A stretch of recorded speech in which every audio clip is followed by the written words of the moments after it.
प्यारे दर्शकों नमस्कार। तारीख है आज 30 मार्च 2025, दिन रविवार, हिंदी तिथि चैत्र माह शुक्ल पक्ष प्रतिपदा। आइए नजर डालते हैं हमारे प्यारे राज्य हिमाचल प्रदेश की तमाम बड़ी खबरों पर। वीडियो शुरू करने से पहले कमेंट बॉक्स में जय हिंद लिखकर हमें सपोर्ट करें और हाँ, वीडियो को पूरा जरूर देखें क्योंकि इस वीडियो में हम जानेंगे बिजली, पानी, मौसम, सरकार के नए नियम, ऐलान। तो चलिए शुरू करते हैं। शिमला आने वाले दूसरे राज्य के वाहनों पर लगेगी अब ग्रीन फीस, नगर निगम ने पारित किया नया प्रस्ताव। हिमाचल प्रदेश की राजधानी हिल्स क्वीन शिमला में आने वाले बाहरी राज्यों के वाहनों को अब शहर में प्रवेश करने पर ग्रीन फीस चुकानी होगी। महापौर सुरेंद्र चौहान की अध्यक्षता में हुई नगर निगम की मासिक बैठक में बाहरी वाहनों से ग्रीन फीस वसूली शुरू करने के प्रस्ताव को मंजूरी दे दी। अब इस पर अंतिम मुहर सरकार की लगेगी। खास बात यह है कि इलेक्ट्रिक वाहनों से ये फीस नहीं ली जाएगी। नगर निगम साल 2015 से ग्रीन फीस वसूली की योजना बना रहा है, लेकिन 10 साल से सरकार इसे मंजूरी नहीं दे रही। इस बार निगम ने नया प्रस्ताव तैयार किया। इसके अनुसार न सिर्फ निगम ने ग्रीन फीस की दरें घटाई, बल्कि इसकी वसूली की व्यवस्था का भी नया प्लान तैयार किया है।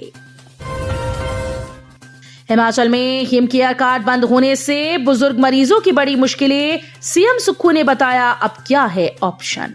हिमाचल में 70 वर्ष की आयु पार कर चुके लोगों का हिम केयर कार्ड बंद होने से महंगे इलाज के लिए भटकना पड़ रहा है। प्रदेश सरकार ने पिछले वर्ष दिसंबर में जारी अधिसूचना में कहा था कि जिन लोगों की आयु 70 साल से अधिक है उनके हिम केयर कार्ड बंद कर दिए जाएं और उनके आयुष्मान कार्ड बनाए जाएं। आयुष्मान योजना में शामिल होने वालों के लिए एक लाभ तो है कि उन्हें देश के किसी भी हिस्से में 5 लाख रुपए तक निःशुल्क उपचार की सुविधा मिलेगी, जबकि हिमाचल सरकार की ओर से संचालित हिम केयर योजना के तहत सिर्फ सीमित क्षेत्र हैं। हिमाचल में बनी दवाओं के 36 सैंपल फेल, स्वास्थ्य मंत्री ने दिए कार्रवाई के निर्देश।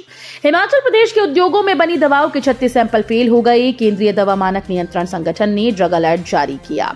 देश भर में दवाओं के कुल 103 सैंपल फेल हुए हैं, जिसमें हिमाचल की दवाओं के 36 सैंपल शामिल है। बीबीएन के एक उद्योग की दवाओं के सबसे अधिक 6 सैंपल फेल हुए। सबसे बड़ी बात यह है कि इस दवा उद्योग के पहले भी कई सैंपल फेल हुए हैं। 3 से 4 उद्योग ऐसे हैं जिनकी दवाओं के 2-2 सैंपल फेल हुए। जिन दवाओं के सैंपल फेल हुए उनमें दर्द निवारक, मानसिक रोग, एलर्जी, बुखार, अल्सर व संक्रमण समेत कई बीमारियों के इलाज में इस्तेमाल होने वाली दवाएं।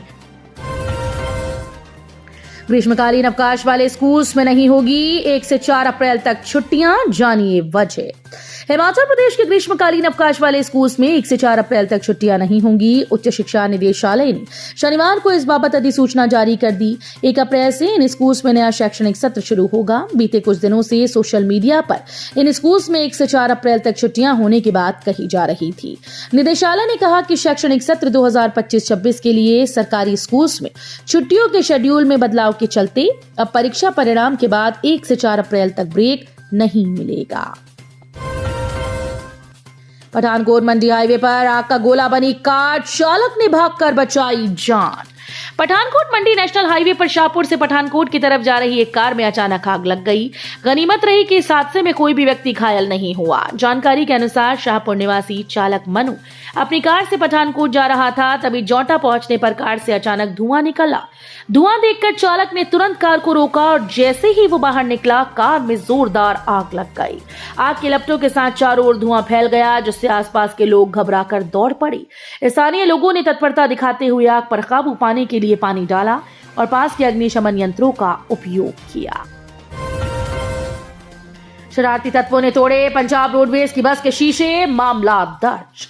धार्मिक पर्यटन नगरी मणिकर्ण में शरारती तत्वों ने पंजाब रोडवेज की बसेस के शीशे तोड़ डाले। पुलिस ने अज्ञात लोगों के खिलाफ मामला दर्ज कर छानबीन शुरू कर दी। पुलिस के अनुसार पंजाब से आई बस को चालक परिचालक ने मणिकर्ण बस अड्डे पर पार्क किया था, लेकिन गत रात शरारती तत्वों ने बस के शीशे तोड़ डाले। पुलिस सीसीटीवी फुटेज खंगालकर शरारती तत्वों का पता लगाएगी। बता दें कि 2 वर्ष पहले भी मणिकर्ण में पंजाब के श्रद्धालुओं ने रात को हुड़दंग मचाकर 4 दर्जन गाड़ियों के शीशे तोड़ने के साथ साथ ढाबों में भी तोड़फोड़ की थी और लोगों के घरों पर पथराव किया था। आव्रजन और विदेशी विधेयक 2025 देश के विकास और सुरक्षा के लिए जरूरी। नेता प्रतिपक्ष जयराम ठाकुर ने कहा कि आव्रजन और विदेशी विधेयक 2025 वर्तमान में हमारे देश की जरूरत है। इससे देश की आंतरिक सुरक्षा मजबूत होगी और आर्थिक विकास को गति मिलेगी, जो कि विकसित भारत के लक्ष्य की तरफ तेजी से बढ़ते रहने के लिए बहुत ही आवश्यक है। लोकसभा में आव्रजन और विदेशी विधेयक 2025 पास कर दिया गया है। इसके कानून बनते ही देश की सुरक्षा और विदेशी नागरिकों के आगमन और प्रवास को व्यवस्थित तरीके से मॉनिटर करने का रास्ता साफ हो जाएगा। ये कानून भारत को अवैध घुसपैठ, अपराध और सुरक्षा खतरों से बचाने के साथ साथ अर्थव्यवस्था, शिक्षा और वैश्विक पहचान को भी नई दिशा देगा। पुलिस कांस्टेबल भर्ती किन्नौर में 864 में से 60 अभ्यर्थियों ने पास किया ग्राउंड। अब लिखित परीक्षा की बारी। किन्नौर जिले में पुलिस कांस्टेबल भर्ती के लिए आयोजित 3 दिवसीय शारीरिक दक्षता व शारीरिक मानक परीक्षा में 864 अभ्यर्थियों में से मात्र 60 अभ्यर्थी ही परीक्षा को पास कर पाए। इस दौरान 331 महिला अभ्यर्थियों में 38 जबकि 533 पुरुष अभ्यर्थियों में 22 अभ्यर्थी पास हुए। इस बात की जानकारी एसपी किन्नौर अभिषेक शेखर ने दी।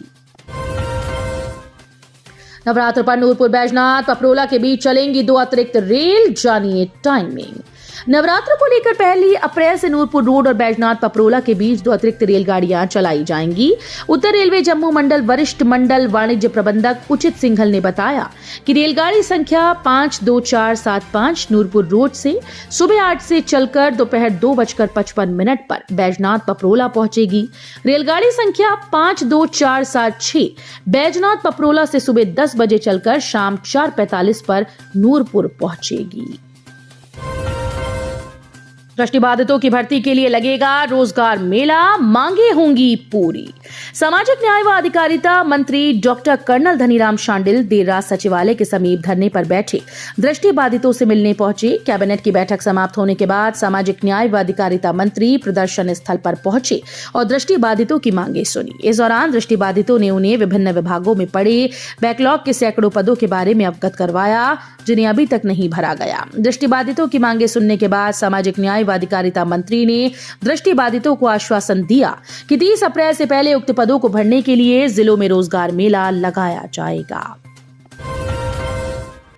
1.5 किलो चरस के साथ अब पकड़ा गया तस्कर दोषी करार, अब जेल में कटेंगे 10 साल।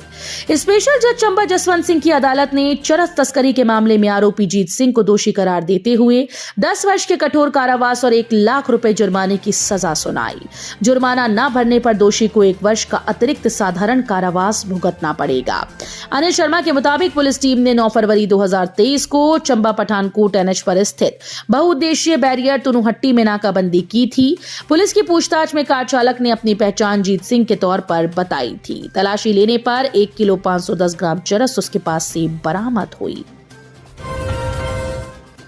बीआरसीसी के 282 पदों के लिए इस दिन पोर्टमोर स्कूल में होगी लिखित भर्ती परीक्षा।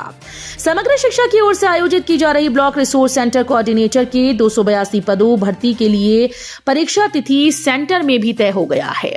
परीक्षा के लिए राजकीय वरिष्ठ माध्यमिक पाठशाला पोर्टमोर शिमला को परीक्षा केंद्र बनाया गया है। 6 अप्रैल को सुबह 11 बजे परीक्षा आयोजित की जाएगी। छोटे भाई की मौत के बाद बड़े ने भी त्याग दिए प्राण। क्षेत्र के ढांग नीहली गांव के 2 भाइयों की एक साथ मौत हो गई। नीहली ढांग में 7 सिंह फौजी 81 वर्षीय को कुछ दिन पहले पीलिया हुआ। उनका उपचार पंजाब के रोपड़ स्थित अस्पताल में कराया गया। वो इस बीमारी से रिकवर कर गए थे, लेकिन अचानक इसका प्रकोप बढ़ा और उनका निधन हो गया। उनके बड़े भाई पोहू लाल सिंह झुड़ीवाला में रहते थे। जैसे ही अपने छोटे भाई के मरने की सूचना उन्हें मिली, उन्होंने भी दम तोड़ दिया।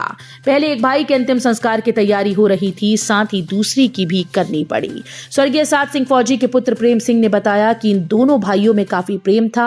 वो अपने छोटे भाई की मौत की सूचना सुन नहीं पाए और चल बसे। तो ये थी आज की फटाफट खबरें। हम मिलेंगे अगले बुलेटिन में, तब तक के लिए धन्यवाद। जय हिंद।